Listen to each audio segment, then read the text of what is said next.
Desde 1991 estoy en los medios, como periodista y locutor, primero en la radio, después en la televisión y también en los medios gráficos y digitales, entrevistando a actores sociales en sus diferentes roles, aprendiendo permanentemente de experiencias ajenas que a la vez son experiencias comunes a todos. Esta es mi mirada, la que quiero compartir con ustedes. Bienvenidos a Enfoques. Nuestro invitado de hoy se llama Rodolfo Altamirano González. Es profesor de filosofía y también de arte, a través del cual ha enseñado filosofía en una escuela que él mismo fundó. Es docente y filósofo y entre sus investigaciones se encuentra la tríada del mal, que revierte los pecados capitales en virtudes capitales, aforismos de Nietzsche y de inmoralidad a la amoralidad. Hola Rodolfo, gracias por venir a Enfoques. Muy bien, muchas gracias a vos por haberme invitado, así que bueno. Bueno, nuestro interés de invitarte un poco es para que nos ayudes a pensar algunas cuestiones que seguramente tratamos de pensar o tratamos de ver qué nos pasa, digamos, como sociedad, como personas, en esta situación donde, bueno, un poco la crisis a veces, dicen algunos que es momento de oportunidades, otros son más pesimistas en esta cuestión, pero en tu faz de filósofo, bueno, porque un poco para contarle a la gente, hemos hecho algunas notas periodísticas donde me has contado de tus investigaciones periodísticas, de tu método de llegar a la filosofía a través del arte, y un poco en ese contexto, digamos, que te quiero preguntar esto, ¿no? ¿Cómo ves la realidad, lo que nos está pasando en este contexto de crisis, donde todo el mundo trata de salvarse, sálvese quien puede, el individualismo, porque también es una corriente filosófica, ¿no? Seguramente, sí, bueno. Una definición importante, filosóficamente hablando, el individualismo es todo un marco filosófico que nos atraviesa actualmente a todos, y es un gran desafío hoy por hoy hablar de lo colectivo, porque encontramos que la crisis tiene que ver justamente con eso. Hace un tiempo yo vengo hablando últimamente del tejido social. Uh-huh. Tuve un par de experiencias con el tema de cooperativismo así muy breve, hace un mes, y estuvimos capacitando en cooperativismo y hablábamos este tema de que generar cooperativas, que está como muy de política de Estado en San Luis ahora, uh-huh, tenía que ver no solo con la idea de generar alternativas de trabajo sustentable, de forma colectiva, por eso el cooperativismo, sino que sobre todo era generar un espacio en donde se reconstruyera o se resignificara el tejido social. Tenemos un problema global, que el tejido social está roto. La cultura va por un lado, la educación va por otro, lo social en sí mismo va por otro, la religión fragmentada y va por otro lado, lo político, la desintegración de lo que es el partido político como tal, como lo podíamos haber conocido en los 70. Digamos que la sociedad está fragmentada de tal forma, a causa de la política del individualismo, de la filosofía, del pensamiento individualista, que hoy por hoy el gran desafío que tiene quien le interese la construcción social es cómo resignificar el tejido social. Ahora, si vos me preguntas, o si vos quisieras que yo te respondiera desde lo filosófico para pensar un poco la crisis, sí, para no caer en un discurso meramente sociológico progresista, sí, sino de ocasión, no una charla de café sobre el tejido social, a mí me gustaría compartir ciertas cuestiones que son bastante profundas, uh-huh, y que sería bueno decirlo, ¿no? Hay un problema ontológico en la sociedad. ¿Qué es un problema ontológico? Bueno, es un problema del ser. ¿Qué es un problema del ser? Es un problema del interior de las personas. Hemos perdido la interioridad lo que significa perder sabiduría, significa perder capacidad de inteligencia, la capacidad de las virtudes. Son tiempos necesarios para la reflexión, para ¿no? la reflexión aristotélica. Hace un par de semanas estoy dictando una capacitación sobre Aristóteles para profesores, docentes, y el planteo es que si no recuperamos la construcción de la virtud del sujeto, es imposible llegar a una resignificación colectiva. Porque si queremos juntarnos todos a arreglar la situación, pero cada uno está roto interiormente, ese ser que está invadido por algo que es la antinomia, ¿no? Que es el ente.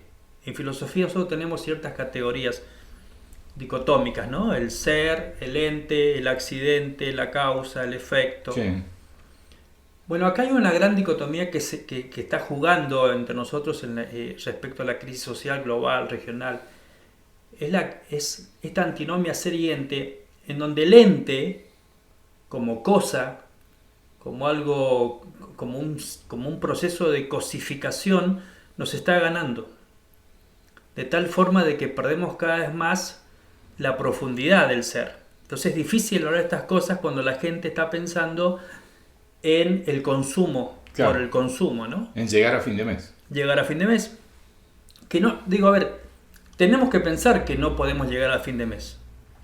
Tenemos que pensar de que los sueldos no alcanzan. Tenemos que pensar que hay una crisis moral y sí, pero tenemos que preguntarnos cuál es el causante. Los filósofos antiguos estas preguntas se las hacían y están respondidas en los libros. Sí. Y la respuesta es esa, es el ente nos está ganando, la cosa nos está ganando y nos estamos transformando en cosas. Nietzsche decía que mientras más fijes la mirada en el abismo,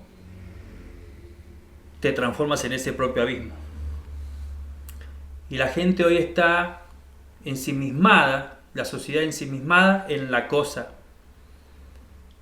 en los objetos, en el obtener, en el tener, pero no está pensando en ser, sino en una cuestión meramente cosificante.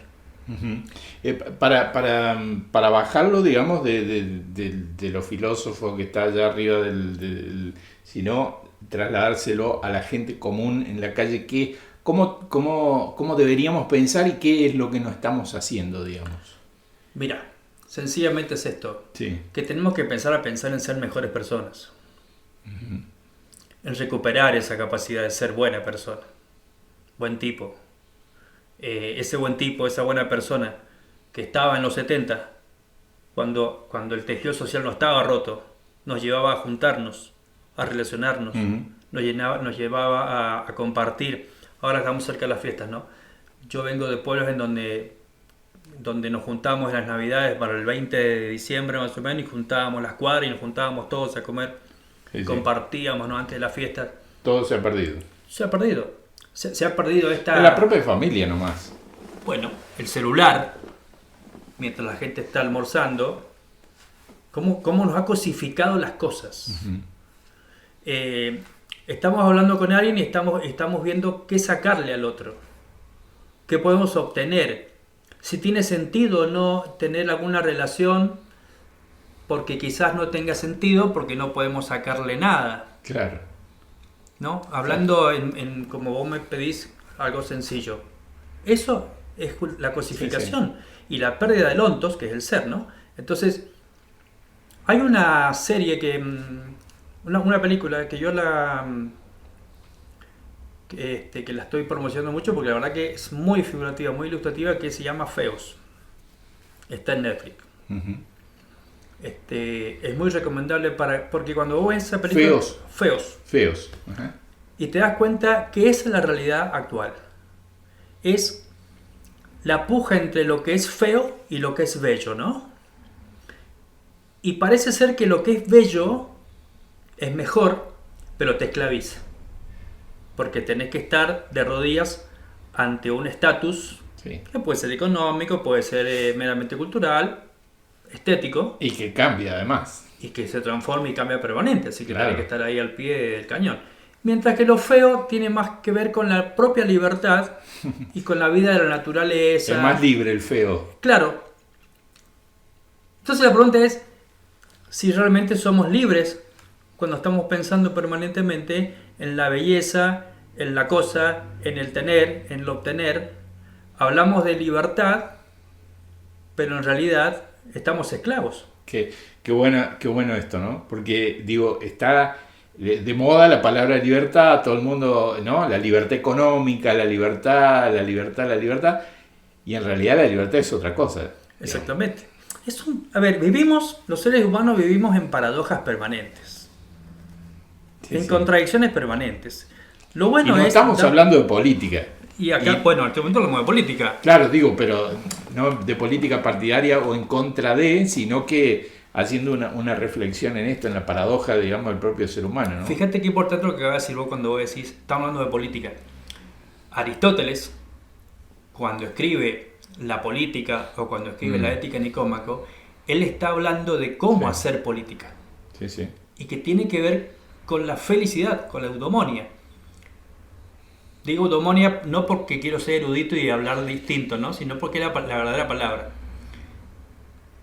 Una política basada en la eudomonia, en la felicidad, es una política que habla realmente de la verdadera libertad. Que tiene que ver con lo interior y no con lo exterior. Lamentablemente lo exterior a vos lo que hace es que te ata, te determina, no te libera, te esclaviza. Ahora, te hace vivir en un mundo en donde está todo seguro, ¿no? Entonces, vos tenés la seguridad de que estás viviendo en un mundo donde está todo atado, está todo bien equilibrado y no depende ya de tu decisión personal, sino depende del sistema. Lo que nos está pasando ahora a nivel político es eso, en la Argentina más que nada. Sí. Yo soy muy crítico en esto. Digo, una política que está basada en la libertad debería, en todo caso, liberarnos del consumo, liberarnos de los clichés, liberarnos de los carteles o status quo. Sí. Pero no lo hace. Y es un fin, y propone un fin de consumo en realidad. Exactamente, porque eso es lo que está tratando de plantear. Ahora, en esa construcción de la libertad el 80% sigue quedando afuera. Digo sigue porque siempre el 80% sigue quedando afuera. Algunos dijeron que era un populismo de derecha, ¿no? Porque dice lo que la gente quiere escuchar, pero en realidad saben que no lo van a poder cumplir, digamos. Esto es como la publicidad, ¿no? Es la publicidad. Fíjate, te venden un shampoo o te venden una crema para el cutic, y bueno, la mujer o el hombre ve ahí la imagen de una cierta X belleza, pero sabe, le gusta ver la publicidad, sabe que si se lo compra no va a llegar a esa imagen, pero lo compra, pero sabiendo de que no. Vivimos permanentemente en una fantasía, en una ilusión, de tal modo que no somos nosotros. Por eso insisto en que la crisis está en no somos nosotros, sino que somos lo que los otros quieren, los que manejan, los que barajan, ¿no? Sí. La palabra libertad es una palabra muy compleja. Ahora está de moda. También en un momento la palabra democracia estuvo de moda en este país.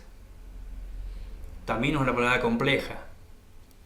Pero ni la democracia ni la libertad son palabras que existen de por sí.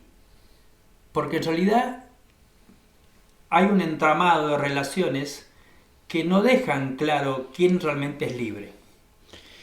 No sé si me hago entender. Sí, perfectamente. Y no te quiero dejar ir de ahí, porque un poco lo que motivó también esta nota es algo que me interesó mucho, donde en tus talleres hablas de moralidad y de cuánto ata la moral, digamos, al ser humano y no lo deja ser libre, digo, ¿no? En otro plano, pasando a la moral y saliendo un poco del consumo, ¿por qué nos contás un poquito de este pensamiento? Y bueno, ¿Qué relación hay en todo esto que estamos hablando? Me parece muy interesante. Arrancando de atrás para adelante, hay una gran relación.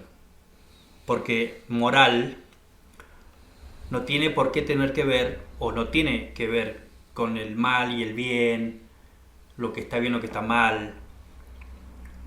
La moral es una construcción cultural. De la religión. De la sociedad. Uh-huh. Por eso digo que no tiene que ver con el mal y el bien, la moral en sí misma. De hecho, ahora hay una moral de la libertad. Si yo te quisiera... Claro. Hay una construcción cultural sí. que está basada en la libertad. Entonces, bueno, se abre la moral del libre mercado, de la libre expresión, ¿no? Se abre. Y con reglas del juego muy concretas. Sí. Ahora, la moral es una herramienta de poder que tiene cualquier estructura que quiera pretender o que esté dominando a la sociedad. La moral, como te digo, es una construcción donde se ejerce poder. Durante muchos siglos, la moral, hasta hoy, sigue relacionada a la religión. Sí. En donde juegan dos archienemigos, ¿no? El mal y el bien. Ahora, el bien está sujeto en realidad a la permanencia del poder, y el mal es aquello que atenta contra el poder. Por lo tanto, uno puede pensar que, claro, por supuesto, cuando te dicen, voy a decir algo muy, muy fuerte, ¿no? No matarás. Es un principio moral que tiene que ver con el mal. Ahora, el poder sí puede matar. Mata institucionalmente, mata legalmente.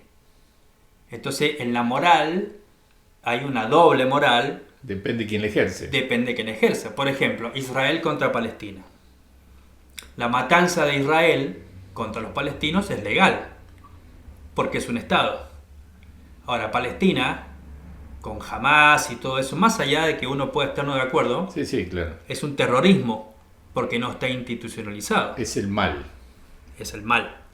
El mal parece ser no institucionalizado, y el bien es algo institucional, que tiene institución y que está entonces, digamos, legalmente autorizado a hacer lo que se le ocurra.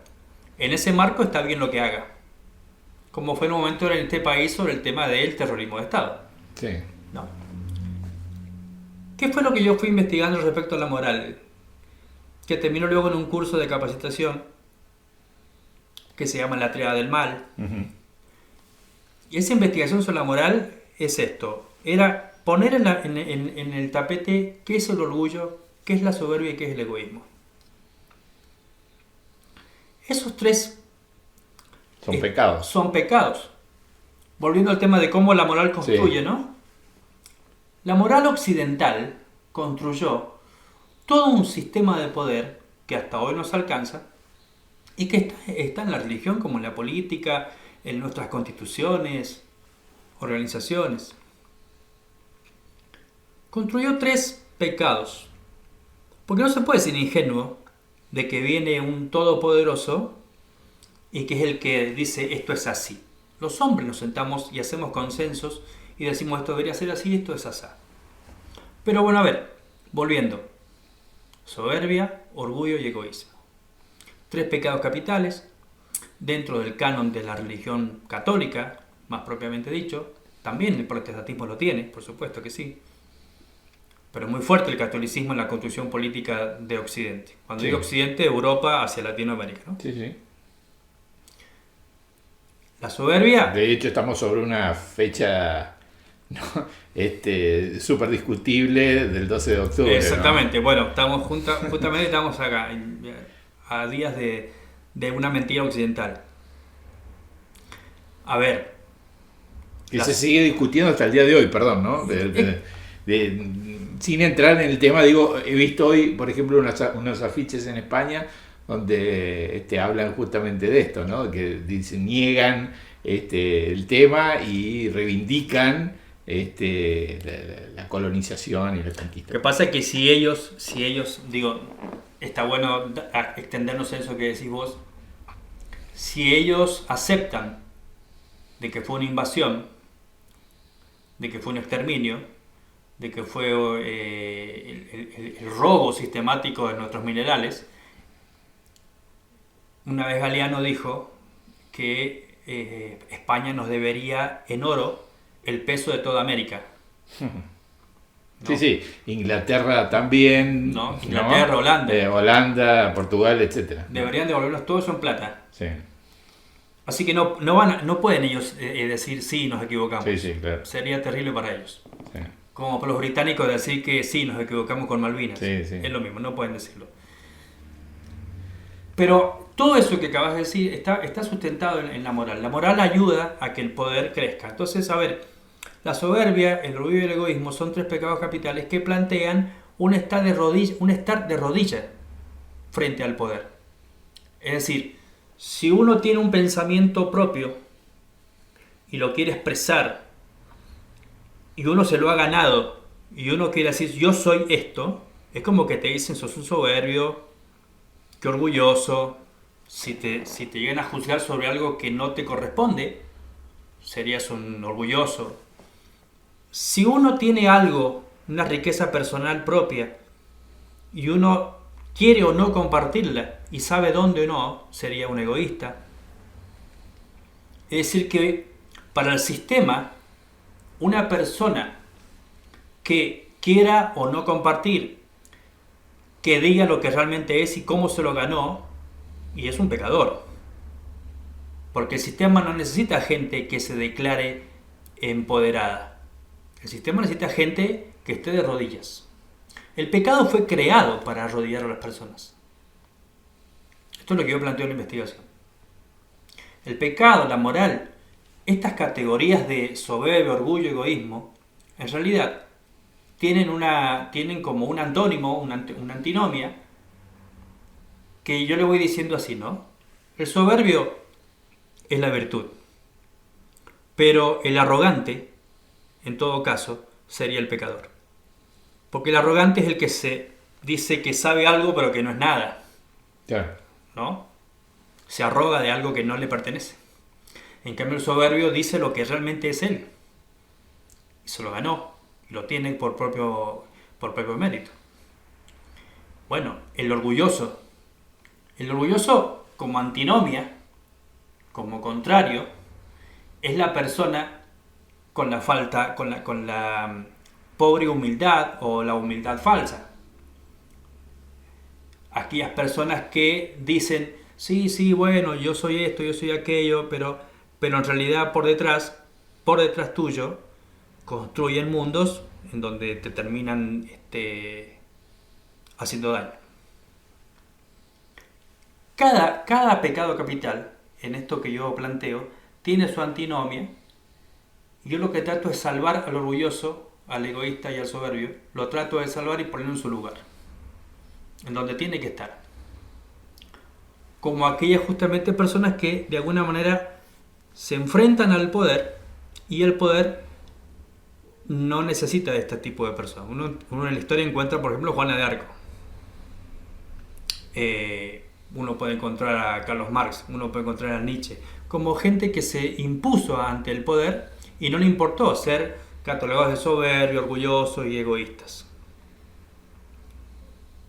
Nietzsche siempre dice que nos transmite en Zaratustra que lo que necesita el poder son camellos que lleven la carga. Esta moral occidental lo que ha logrado es que nosotros siempre llevemos la carga del pecado. Y es por eso... ¿La culpa? La culpa, ¿no? Esa culpa es la que transita en la calle. La culpa es la que te encierra, la que te inmoviliza, la que te bloquea, la culpa que no te deja pensar libremente, la culpa que te persigue si tomas una decisión. La culpa es un concepto muy pero muy fuerte y de verdad que es parte de una estructura de poder. Es necesario que la gente se sienta culpable. Es muy necesario para que dependa de vos. Claro. Si no, se me ocurre que todos saldríamos a reclamar o a pedir lo que nos corresponde, digamos, ¿no? Claro. ¿Cuándo vas a pedir vos lo que te corresponde? Cuando te conoces a vos mismo. Cuando vos te conoces a vos mismo y sabes quién sos, hacia dónde te dirigís, qué es lo que querés, y el sistema dice, esta persona es una persona que es creída, soberbia, orgullosa, ¿qué le pasa a esta persona? ¿Qué se cree que yo no soy el poder? ¿Qué se piensa? ¿Que no necesita de mí? El poder necesita que vos saques esa conclusión. Yo necesito de... Sí, y se me ocurre pensar que cuando uno dice lo que me corresponde no estamos hablando de sueldo, sino que estamos hablando de, me imagino, mucho más allá, qué sé yo, condiciones de vida, ¿no? Dignas, o vivir en un país que realmente merezca ser vivido, ¿no? O tener distintas situaciones sociales resueltas y, bueno, no sé, de ahí para adelante, ¿no? Lo que me corresponde lo podemos traducir a cuestiones que tienen que ver con la dignidad. Vivir dignamente no es comer hasta reventar. Sí, sí. ¿No? Sino vivir en paz, que no te roben, no que puedas caminar, palacio. Claro, que puedas tener seguridad, que puedas... Es bienestar.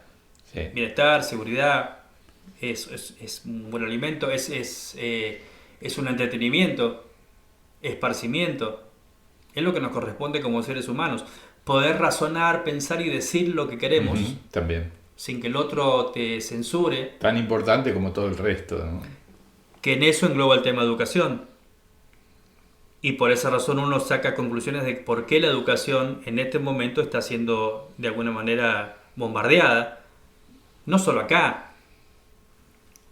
En filosofía nosotros tenemos ya hace rato que venimos viendo diagnósticos en donde la filosofía cada vez la sacan más de las currículas. En España bajaron un montón de horas cátedras de filosofía. En Argentina ya es un montón. De la secundaria ya hace un tiempo que que sacaron, digamos, y dejaron supuestamente las que más necesitamos. Claro, ¿no? Matemáticas. Claro. Sí. Para tener un trabajo y demás, pero no, sacaron algunas otras que nos permitían conocer y pensar, ¿no? Que nos permitían construirnos. Claro. La filosofía te permite autoconstruirte. La filosofía no es para una cuestión meramente erudita y saber un montón de pensamientos. Si la filosofía no sirve para transformarte y para hacerte más libre al momento de pensar, eso no es filosofía. Hoy por hoy se da formación ética ciudadana. Los profes, yo sé que dan muy buenas clases de formación ética ciudadana, pero no se construye conocimiento. El problema en el sistema educativo es que no se construye conocimiento. Lo que se hace es se actualiza permanentemente el conocimiento. Entonces, se actualiza de tal forma que siempre decimos lo mismo. Y cuando hay alguien que dice algo lo contrario, se lo trata de negar y censurar. Yo cuando me recibo de profesor de filosofía, me recibo con una actualización de miles de años de lo que se estudió siempre desde los presocráticos hasta Heidegger, por decir un último nombre. Pero luego de la carrera, luego de salir de la facultad, uno tiene que tomar una decisión. Si tiene que seguir actualizando los contenidos o si se transforma en todo lo contrario, en un conductor de contenidos. Bueno, yo decido la construcción de contenidos. El tema es que la construcción de contenidos te lleva a confrontar con todo aquello que te enseñaron y terminás diciendo muchas veces lo contrario. Por eso yo me animo a decir que la soberbia, el orgullo y el egoísmo son tres conceptos que tienen más que ver con la virtud que con el pecado. Invito a la gente a que sea soberbia. Y siempre doy este ejemplo que es muy interesante. Yo tengo un hermano sacerdote y que hice con él el experimento. Yo le dije a él, si va una persona y se confiesa con vos, le digo, y te dice que ha sido soberbio y que, bueno, hizo esto, hizo aquello, ¿vos qué le decís? Entonces me dice mi hermano sacerdote, bueno, tres Padre Nuestro, tres Ave María, ¿no? Sí, o sea, sí, porque claro. es un pecado la soberbia. Una penitencia. Claro, así que, bueno, lo absuelve.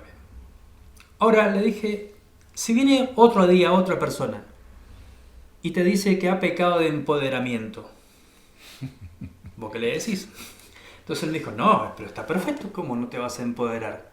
Tenés que ser vos mismo siempre, tenés que ir en defensa de tu libertad. Entonces yo le dije a mi hermano sacerdote que en realidad empoderarse y ensoberberse, ser soberbio es lo mismo. Solamente que la palabra soberbia parece ser más insultante al poder que el empoderamiento. Entonces, digo este ejemplo porque sirve para darnos cuenta de que todo es una mentira. De que toda la construcción del pensamiento crítico occidental es una mentira. Que vivimos en construcciones permanentes y que podemos desconstruirlas. Ahí el arte entra mucho. Yo como artista plástico te puedo decir lo siguiente cuando digo, el artista tiene la posibilidad de la desconstrucción en la imagen. El animarse a no actualizar siempre la misma pintura, el color, el dibujo, animarse a romper con la teoría del color. Que eso es libertad. Que eso es absolutamente libertad. Y que es filosófico. Es decir, ¿por qué razón uno tiene que seguir pensando que, bueno, que el amarillo y el rojo tienen que ver con el verde? Yo podría pensar desde otro gusto, desde otra estética, otros colores, y que a mí me gusten como queda. Y no ser complaciente al mercado en ese sentido. O sea, toda la construcción moral es complaciente ¿a quién en realidad? Al mercado. El mercado, como política económica o economía política, necesita de una moral que lo fundamente, que le dé argumento, que lo legitime. Es necesario. Por eso la moral es tan importante. Ahora, ¿cuál es la moral que nosotros necesitamos? Una moral de liberación. Ahora, una moral que rescate la verdad del ser, que es la aletheia que se le dice en griego. Una moral que nos libere de tal forma que nos deje crear y decir lo que sentimos. Que el razonamiento quede para una cuestión meramente conceptual, pero vivir, o bien vivir, como se dijo en un momento, dependía de esta ecuación. Sentir lo que soy. En la medida de que yo soy y siento lo que soy entonces verídico y muestro la verdad del ser mismo, que eso es lo que te empuja hoy. Hoy día, como dice Manu Chao, nada es verdad, todo es mentira, la mentira es verdad, la verdad es mentira. Y es una canción vieja. Mentira la verdad. Mentira la verdad, que son de los 90 esa canción, ya es vieja. Pero ya se estaba diciendo, y siempre se dijo este tema, que todo es una mentira, es una construcción. En este contexto, ¿dónde entra Dios? Esa es una palabra para un buen cristiano. Yo soy cristiano. Esas son las contradicciones que cuando yo hablo con gente y acabo de decir todo lo que dije, entonces ¿dónde queda lo demás, no? Acepto que soy una persona sumamente contradictoria y soy realmente complejo. ¿Dónde queda Dios? A ver, Heidegger escribe su último libro, que no fue editado, no fue publicado, quedó en los archivos Heidegger en alemán, que se llama El último Dios. Él también viene de un proceso de desconstrucción teológica muy profundo a partir del nazismo. Heidegger está en la década de los 40. Existencialismo. Claro, no es el padre del existencialismo, pero sí es uno de los que prosigue, ¿no? Sí. Es más bien, a Heidegger se le puede plantear como el padre de la ontología en sí misma, con Jung Hans Zeit, del Ser y Tiempo. Él escribe que el último Dios tiene que ver con el interior, y es un tema axiológico, los valores y los principios. Para mí, en lo personal, no existe Dios. ¿Por qué no existe Dios? Porque existir significa cosa. ¿Vieron cuando en los obituarios o en el diario se muere alguien, dice, bueno, José Antonio Valdés, en el día de la fecha dejó de existir? Ahí no dice dejó de ser. La existencia tiene que ver con la cosa, con el ente. Dios no es ni una cosa ni el ente. Dios es un ser, una sustancia, según Spinoza. Una sustancia que nos totaliza a todos. Una esencia que nos abriga, que nos abraza y que está dentro de nosotros y que está por fuera. En algún momento se dijo eso que era el panteísmo. Uh-huh. Pero Dios es en realidad. Y está y es en nosotros, en la naturaleza, en el sujeto, en el ser humano, en lo colectivo, en lo individual. Dios está. Ahora, quizás la pregunta que habría que hacerse después de interrogarse si la persona cree o no en Dios, la pregunta más importante es si cree o no en la religión. Porque una cosa es la religión y otra cosa es Dios. Uh-huh. Sí, absolutamente. Dios no es una creación. Dios es fe. Y desde el punto de vista de la gracia es un don. Pero no es la religión. La religión fue creada, también es una construcción. En donde se construye una especie de estatuto por el cual tenemos que movernos y donde dice que esto es así y esto es no. Eso de plano saca la iglesia, digamos, católica de plano. De su infalibilidad, ¿no? Exactamente. El hombre necesita crear una religión para tener poder sobre los demás. Necesita. La religión es el primer partido político que existe en el mundo que tiene la intencionalidad de generar poder y dominar al otro. Ahora, quien crea la religión, que sería agarrar un hilo, ¿no?, y empezar a ir hacia atrás sí. Y llegaríamos simplemente al cavernícola que cuando vio que cayó el rayo dijo, esto debe ser algo divino. Sabía algo importante, de que los seres humanos somos seres trascendentales. Por eso somos ontológicos. Por eso hay ser. Por eso no somos cosa. Por eso hay que luchar contra el ente, para que no destruya algo tan importante como la trascendencia. Creer en Dios es creer en la trascendencia. ¿Y qué es la trascendencia? La trascendencia es aquello que te hace ser más allá de lo que vos sos en este momento. Lo que te hace luchar por ejemplo, la libertad. Vos no ves la libertad, pero querés luchar por la libertad. Vos no ves la dignidad, pero querés luchar por la dignidad. La trascendencia implica un fin, digamos. El fin de ser cada vez más vos. El fin, en términos hindúes o budistas, ¿qué es conocer a Dios? Cada día conocerte mejor vos mismo a vos. Porque está en vos mismo la trascendencia. ¿Eso no es individualismo? No, ¿por qué? Porque en el individualismo no encuentro la categoría amor. En esa categoría de amor yo puedo hacer una subcategoría que se llame compartir. Y siempre el hombre necesita compartir lo bueno. ¿Acaso cuando a la persona no le va bien en algo, quiere contárselo a alguien? Quiere compartir siempre lo bueno que le fue, se encontró un billete de lotería, lo quiere compartir, sí. Comparte. Necesita trascender él a los demás. Por eso no es individualista. Esa trascendencia es inmanente al hombre. El hombre no es una mera cosa y un pedazo de carne. Eso no lo es. Eso es el cuerpo. El hombre lo que realmente es trascendencia. En eso uno puede decir que es Dios. Y no está mal decirlo porque incluso en las Sagradas Escrituras dice, en los Salmos, en algunos libros sapiensales, que el hombre es un Dios más. Porque está hecho a imagen y semejanza del Creador. El hombre es Dios. El problema que este hombre, que sabe que es Dios y que los demás son dioses y que los demás quieren trascender y que quieren ser mejores, es cuando crea la religión y se basa en esa realidad. Jamás uno podría crear una religión si no existieran personas trascendentes. Sería imposible. Jamás uno podría crear un partido político si no existiera por esencia el colectivismo.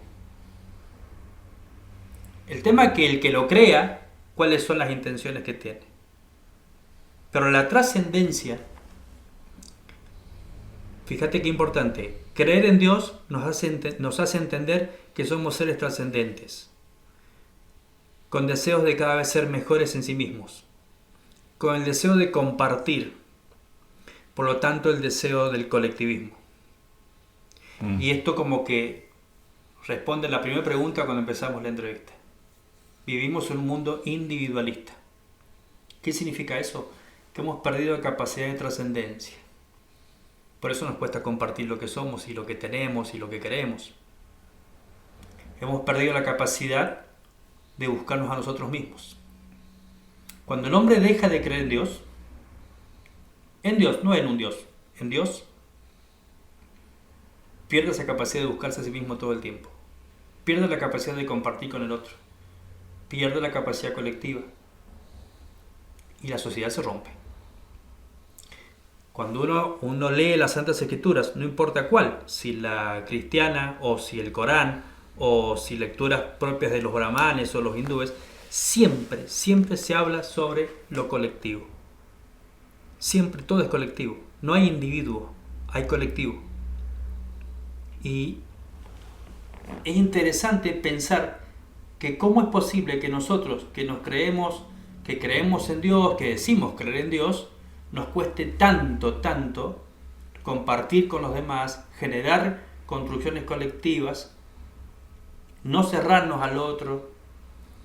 Bueno, tal vez es porque lo que está pasando actualmente, la crisis, a lo cual vengo siempre diciendo, cada vez pierde más esa capacidad ontológica, la capacidad de ser, ¿no? Contesto rápidamente, así breve la pregunta está, ¿dónde está Dios? Dios está en mi corazón. Ahora, también me vengo diciendo una cosa, es difícil hablar de Dios hoy. Es dificilísimo. Porque, primero que ya no se cree en la religión. Yo lo digo de primera fase porque tengo a mi hermano sacerdote que le cuesta horrores. Ama su sacerdocio, pero cuesta muchísimo. Calculo que a los pastores les pasa lo mismo, solamente que hay otras disciplinas que ayudan un poco más, pero es difícil hablar de Dios. Cuando Heidegger habla del último Dios, habla de valores. Entonces es lo que yo digo, aquel que hoy pretenda hablar de Dios, que hable de valores, que hable de principios. Hablando de valores y principios, estamos hablando de Dios. Contame de tu próximo libro. Bueno, Te podemos hablar más en extenso, pero por lo menos danos un adelanto. Lo que se pueda contar, digamos. sí, básicamente puedo decir que desde el año del 2015 vengo escribiendo un montón de cosas y este año pude hacer la síntesis de ese montón de cosas. Es un libro que habla de ontología y que tiene cierta dinámica, ¿no? Está dividido en 3 partes. La primera parte tiene que ver con textos que son libres. Uno puede leer el libro en cualquier lugar, en cualquier momento, cualquier página. Y que hablan de la necesidad de la resignificación del ser sobre la dominación del ente. Esto que hablábamos de lo bello sobre lo feo, ¿no?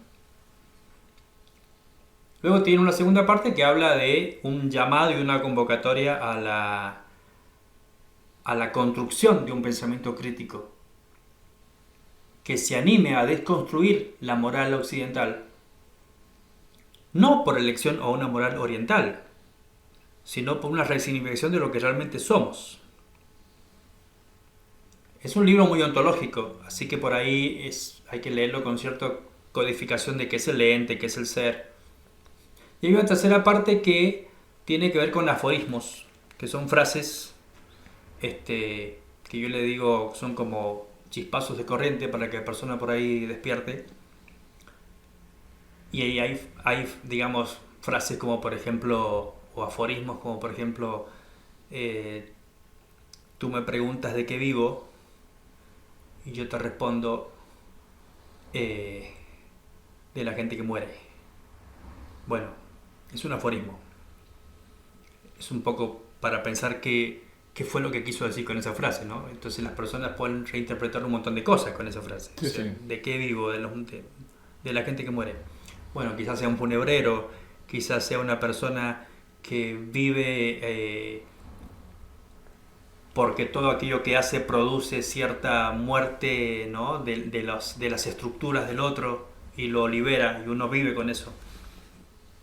Pueden querer decir un montón de cosas. Así que es un libro que de alguna manera invita a pensar críticamente, a movilizarse interiormente. Es un libro de filosofía ontológica, plenamente dicho. Y dice liberación porque la idea es cómo hacemos para que la filosofía sea liberadora. Si seguimos actualizando contenidos o si decimos cosas diferentes y distintas o diversas. Creo que la crisis actual, tanto nacional, regional, global, no se va a salvar si seguimos actualizando lo mismo de siempre y encima a la cola de la tecnología. Que hoy por hoy la IA, digamos, Sí. que hay una película también para verla, que es La Resistencia, no sé si la has visto, Sí. ¿no? Frente a la IA y a no sé si descontrol o caos tecnológico que se puede estar produciendo en este momento ya, el ser queda totalmente vacío. ¿No? Sí, sí. Sí, la falta de reflexión, la falta de contemplación, la falta de inteligencia práctica, la falta de conocimiento crítico. Es decir, todo eso sumémoslo a la crisis social y económica, en donde el que pierde realmente sos vos y yo, las personas, los individuos y el colectivo. Me queda muchísimo más para hablar y seguramente va a ser otra oportunidad donde podamos reunirnos y hacer una continuidad de todo esto porque me encanta hablar de estos temas y ojalá haya servido para que la gente se interese por esto y siga hablando del tema, ¿no? Y por ahí también despierte alguna llama de buscar más conocimiento, que por ahí la idea de este espacio es eso. Así que te agradezco muchísimo. Y la última, que siempre tratamos de que sea un clásico es que me cuentes un proyecto, una idea que tengas para adelante o cuál es un sueño, por ejemplo. ¿Cuál sería un sueño? Además del libro, que me imagino Sí. que es un sueño pronto, pero bueno. Tengo un proyecto que lo estoy trabajando actualmente. Está bueno que lo preguntes, porque quizás responde a algunas preguntas que quedaron abiertas ahí cuando hablábamos de Dios. Yo soy un filósofo, me considero filósofo más que profe de filosofía. Me considero más artista que profe de arte. Y me considero más que teólogo, o de la religión que sea, pero más que teólogo, me considero un soldado de Dios. Creo que todo lo que uno sabe lo tiene que llevar a la acción, si no, no sirve, no transforma. El proyecto actual que estoy siguiendo adelante es armar un equipo de hombres y de mujeres que concentre toda su sabiduría, su amor, su inteligencia, su conocimiento, su experiencia de Dios en poder actualizarle a los demás, con una cierta dinámica que tiene que ver con los valores.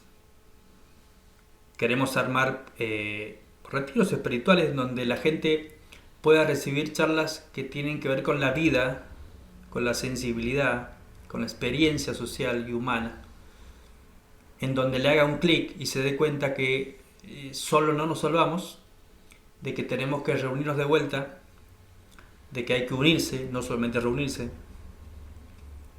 Es un proyecto que nos está costando mucho porque la gente no cree, porque la gente no filosofa.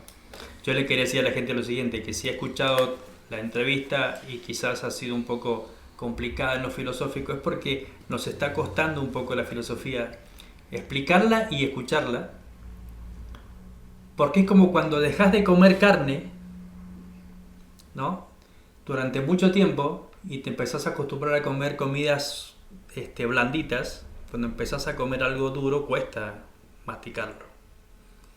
Y es lo que le está pasando a la sociedad. Está acostumbrada a escuchar y a ver cosas ligeras, rápidas, que no te hacen nada a la buena digestión. Y cuando hablamos de filosofía, como que, bueno, ¿no? Es o aburre o es difícil entender, ¿no? Sí, sí. Bueno, a la última pregunta que me haces, la idea es esa un poco, ¿no? Hacerles ver que la filosofía sirve para sensibilizar y para hablar de cosas que son propias de la vida. No son cosas tan complejas tampoco. Muchas gracias por haber venido a Enfoques. Bueno, gracias a vos y gracias por invitarme y bueno, y felicitaciones por este espacio, ¿no? Muchísimas gracias. Gracias.